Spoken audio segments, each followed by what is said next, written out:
नमस्कार, मी श्वेता अंकले. तरुण भारतच्या न्यूज बुलेटिनमध्ये आपल्या सर्वांचे स्वागत. आता पाहूया ठळक घडामोडी.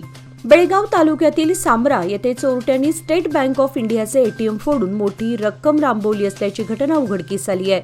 यामध्ये एकूण किती रक्कम चोरीस गेली याबाबतची चौकशी सुरू करण्यात आली आहे. विशेष म्हणजे आणखी काही ठिकाणी एटीएम फोडण्याचा प्रयत्न झाला असल्याचं वृत्त आहे. वरिष्ठ पोलीस अधिकाऱ्यांनी घटनास्थळी भेट देऊन चौकशीस प्रारंभ केलाय. या एटीएमवर असलेल्या सीसीटीव्ही कॅमेऱ्यावर काळ्या रंगाचा स्प्रे मारून सीसीटीव्ही निष्क्रिय बनवण्यात आलं होतं. त्यानंतर हा लुटीचा प्रकार करण्यात आला असल्याचं समोर आलंय. चित्रदुर्गातील महाराष्ट्र बस वाहक आणि काळे फासण्याच्या घटनांमुळे बसेस सेवांवरती परिणाम झाला होता. त्या पार्श्वभूमीमुळे महाराष्ट्र कर्नाटकमधील बसेस सेवा 4 दिवस बंद होत्या. परंतु आज अखेर कोगनोळी टोल नाक्यावरून बसेस सेवा सुरळीत सुरू करण्यात आली आहे. यामुळे प्रवाशांना मोठा दिलासा मिळालाय. ही सेवा पुन्हा सुरू झाल्यानं प्रवाशांना आंतरराज्यीय प्रवासातील अडचणी दूर झाल्या आहेत. सीमा भागातील भाविकांचं श्रद्धास्थान असलेलं देवरवाडी तालुका चंदगड येथील श्री वैजनाथ देवस्थानात आज बुधवारी महाशिवरात्री उत्सव मोठ्या उत्साहात साजरी करण्यात आली. या निमित्त मंदिरात विविध धार्मिक कार्यक्रमांचं आयोजन करण्यात आलं आहे. देवरवाडी येथील श्री क्षेत्र वैजनाथ देवालय हे प्राचीन आणि पुरातन काळातील मंदिर असून यादव काळात हेमाडपंथीय कलाकुसरीने हे मंदिर साकारलेलं आहे. आजच्या या महाशिवरात्रीच्या पवित्र दिनानिमित्त काल मंगळवारी रात्री 12 वाजल्यापासून महामृत्युंजय जप, रुद्राभिषेक आणि विविध पूजा अर्चा कार्यक्रम पार पडले. शिवरात्री निमित्त मंदिरातील शंकराच्या पिंडीला सफरचंदाची सुंदर अशी आरास करण्यात आली आहे. आज दिवसभर हजारो भाविक महादेवाच्या दर्शनाला उपस्थित राहणार असून उद्या गुरुवार दिनांक 27 रोजी दुपारी 12 ते 3 दरम्यान महाप्रसादाचं आयोजन करण्यात आलं आहे. भाविकांनी याचा लाभ घ्यावा असं आवाहन वैजनाथ देवस्थान समितीच्या वतीने करण्यात आलंय. महाशिवरात्रीनिमित्त बेळगाव शहर व परिसरातील ठिकठिकाणच्या शिवमंदिरात भाविकांचा महासागर पाहायला मिळत आहे. महाशिवरात्रीनिमित्त शहरातील जागृत देवस्थान, कपिलेश्वर, बिस्किट महादेव, मिलिटरी महादेव, कणबर्गी सिद्धेश्वर मंदिर आदी मंदिरे भाविकांनी गजबजून गेली आहेत. शिवाय महादेवाच्या दर्शनासाठी सकाळ 4 वाजल्यापासूनच भक्तांनी मोठी गर्दी केली होती. महाशिवरात्रीनिमित्त गर्दी होणार हे लक्षात घेऊन मंदिरांमध्ये भाविकांना दर्शनाची व्यवस्था करण्यात आली होती. शिवभक्त आज भल्या पहाटेपासूनच फळे, फुले आणि पूजा साहित्य घेऊन आपल्या भागातील मंदिरांकडे जाताना दिसत होते. शिवनामाचा जप करणाऱ्या भाविकांनी प्रत्येक मंदिराचा परिसर फुलून गेला होता. बेळगाव तालुक्यातील बिजगर्णी येथे असलेल्या जागृत श्री ब्रह्मलिंगम मंदिरात आज बुधवार दिनांक 26 व उद्या गुरुवार दिनांक 27 रोजी अभिषेक, पूजा व महाप्रसाद अशा कार्यक्रमांचे आयोजन करण्यात आले आहे. गेल्या अनेक वर्षांपासून महाशिवरात्रीनिमित्त महाप्रसादाचं आयोजन ग्रामस्थ मंडळ करीत आली आहेत. यावर्षी देखील बुधवार दिनांक 26 रोजी अभिषेक व महापूजा असून गुरुवार दिनांक 27 रोजी दुपारी 1 ते 4 वाजेपर्यंत सर्व भाविकांसाठी महाप्रसादाचं आयोजन करण्यात आलं आहे. तरी महाप्रसादाचा भाविकांनी लाभ घ्यावा असे आवाहन ग्रामस्थ मंडळांमार्फत करण्यात आलं आहे. यावेळी ग्रामस्थ मंडळ अध्यक्ष वसंत अष्टेकर, श्रीरंग भाष्कर, पुंडलिक जाधव, विष्णू मोरे, यशवंत जाधव, बंडू भाष्कर, गोपाळ पाटील, पुजारी पुंडलिक हलकर्णीकर, नारायण भाष्कर, किसन बेर्डे, सतीश पाटील आदी यावेळी उपस्थित होते. बेळगाव शहरातील दक्षिण रहदारी पोलीस स्टेशन कॅम्प आहे. या कॅम्पला अनेक प्रवेशद्वार आहेत. यापैकी हा कॅटल रोड म्हणजे पोलीस ठाण्याच्या समोरील रस्ता आहे. हा रस्ता पूर्णतः उखडून गेला असून या रस्त्यावरून पोलीस कर्मचाऱ्यांना घेऊन जाणारी गाडी अर्धा किलोमीटरपर्यंत डुलत जाते. रहदारी पोलीस स्टेशन असल्यानं पोलिसांना वारंवार याच रस्त्यावरून ये-जा करावी लागते. पोलीस स्टेशनपासून हा रस्ता सुरू होतो तर राकसकोप बस स्टॉपपर्यंत समाप्ती होते. या मार्गाची अक्षरशः चाळण झाली आहे. त्यामुळे जीव मुठीत धरून नागरिकांना तेथून प्रवास करावा लागत असून तातडीने दुरुस्ती करावी अशी मागणी होत आहे. बेळगाव उत्तर मतदारसंघाचे आमदार आसिफ उर्फ राजू सेठ यांनी महांतेश नगर येथील सरकारी शाळेला नुकतीच भेट दिली. या दरम्यान शाळेच्या पायाभूत सुविधांमध्ये सुधारणा करून नवीन कंपाऊंड आणि विज्ञान प्रयोगशाळेचे उद्घाटन केले. PWD क्वार्टर्स येथील उर्दू सरकारी शाळा आणि अंजुमन महाविद्यालयातील वार्षिक स्नेहसंमेलनाला देखील आमदार आसिफ सेठ यांनी उपस्थिती दर्शवून या प्रसंगी कार्यक्रमातील विद्यार्थ्यांच्या कलागुणांचे कौतुक केले. आपल्या मतदारसंघातील विविध शाळेतील अत्यावश्यक भासणाऱ्या सुविधा आणि संधी वाढवण्याच्या दृष्टिकोनातून आपण दिलेल्या वचनांची पूर्तता केली। यावेळी शाळेचे कर्मचारी, स्थानिक नेते आणि रहिवासी बहुसंख्येने उपस्थित होते। 10वी आणि 12वी परीक्षा देणारे विद्यार्थी आता परिवहन महामंडळाच्या बसमध्ये मोफत प्रवास करू शकतात। कर्नाटक राज्य सरकार अंतर्गत हा महत्त्वाचा निर्णय आज बुधवारी घेण्यात आला। 12वीची परीक्षा ही 11 ते 20 मार्च दरम्यान होणार आहे, तर 10वीची परीक्षा 21 मार्च ते 4 एप्रिल दरम्यान होणार आहे।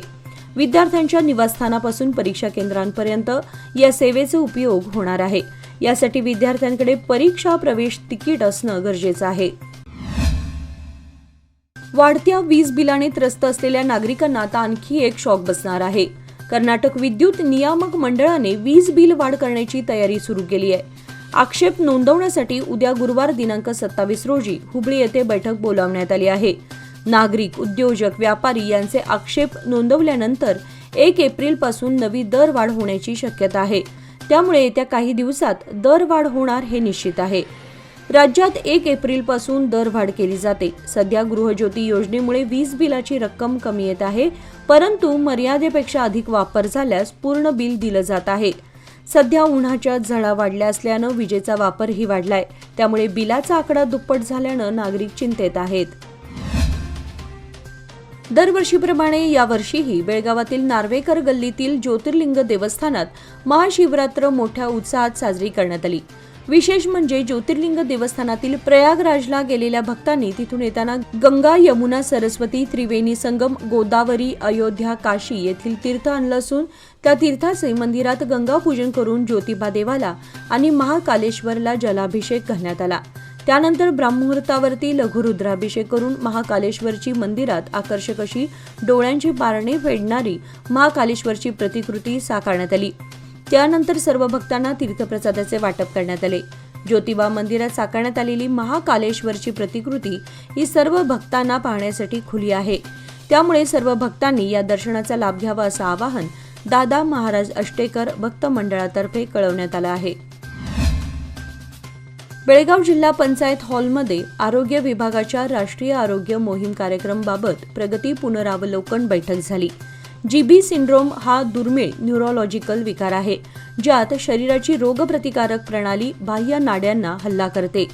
या विकाराच्या लक्षणांमध्ये हृदय गती वाढणे, रक्तदाबातील बदल, श्वासोच्छवासाच्या समस्या आढळतात। आरोग्य विभागाने सांगितले की प्लाझ्मा उपचारांद्वारे या विकारांवर उपचार होऊ शकतो। जनतेला सुरक्षित पाणी, आरोग्यदायक अन्न सेवन करण्याची आणि शौचालय वापरल्यानंतर हात धुण्याची सूचना दिली आहे। शंका असल्यास सरकारी रुग्णालयात तपासणी करावी असे आवाहन करण्यात आले आहे।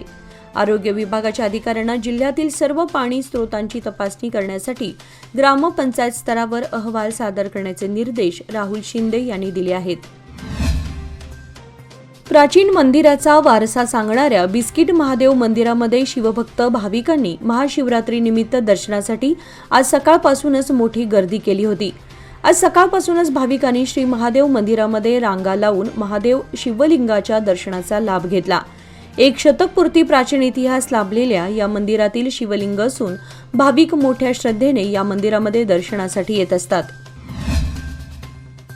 आनंदनगर वडगाव बेळगाव येथील श्री शिव मंदिरात आज विधिवत महाशिवरात्री उत्सव मोठ्या उत्साहात संपन्न होत आहे। सकाळी महादेवाच्या पिंडीला अभिषेक करण्यात आला असून दिवसभर विविध धार्मिक कार्यक्रमांचं आयोजन करण्यात आलं आहे। प्रसंगी मंदिरात महादेवाच्या दर्शनासाठी भक्तांनी मोठी गर्दी केली होती। उद्या गुरुवार दिनांक 27 फेब्रुवारी रोजी दुपारी मंदिराच्या वतीने महाप्रसादाचे आयोजन करण्यात आले असून याचा सर्व शिवभक्तांनी लाभ घ्यावा असे शिव मंदिराच्या वतीने कळवण्यात आलं आहे। प्रसंगी आनंदनगर भागातील नागरिक यावेळी उपस्थित होते। बेळगाव शहर व उपनगरात तब्बल 9 दिवसांनी पाणी पुरवठा काल मंगळवारी झाला। मात्र नळाला म्हणावं तितकं पाणी न आल्याने पाणी टंचाई कायम राहिली। त्यामुळे L&T कंपनीने आज बुधवारी देखील काही उपनगरात टँकरने पाणी पुरवठा करून लोकांना दिलासा दिला। हिडकलमधून बेळगावला पाणी पुरवठा करणारी मुख्य जलवाहिनी फुटल्याने पाणी पुरवठ्यामध्ये व्यत्यय निर्माण झाला होता, पण आणखी पाणी टंचाई होईल अशी चिन्हे दिसत आहेत। मणिपूरमध्ये राष्ट्रपती राजवट लागू झाल्यापासून सशस्त्र आत्मसमर्पण करण्याचं काम सुरूच आहे. बुधवारी पोलिसांनी सांगितले की लोकांकडून 87 प्रकारची शस्त्रे, दारुगोळा आणि विविध वस्तू स्वेच्छेने आत्मसमर्पण केल्या जात आहेत. आतापर्यंत 7 पश्चिम जिल्ह्यांमध्ये शस्त्रे आत्मसमर्पण करण्यात आली आहेत. राज्यपालांनी राज्यातील शांतता राखण्यासाठी आणि परिस्थिती सामान्य करण्यासाठी मदत मागितली आहे. शस्त्रे आत्मसमर्पण करण्याबाबत काही अटींवर चर्चा करण्यात आली. केंद्र सरकारने 13 फेब्रुवारी रोजी मणिपूरमध्ये राष्ट्रपती राजवट लागू केली. मुख्यमंत्री एन बिरेन सिंह यांच्या राजीनाम्याच्या 4 दिवसानंतर हा निर्णय घेण्यात आला. सिंह यांनी 9 फेब्रुवारी रोजी राज्यपालांकडे राजीनामा सादर केला. राज्यात 21 महिन्यांपासून सुरू असलेल्या वांशिक हिंसाचारामध्ये 300हून अधिक लोकांचा मृत्यू झालाय. त्यानंतर हा निर्णय घेण्यात आला.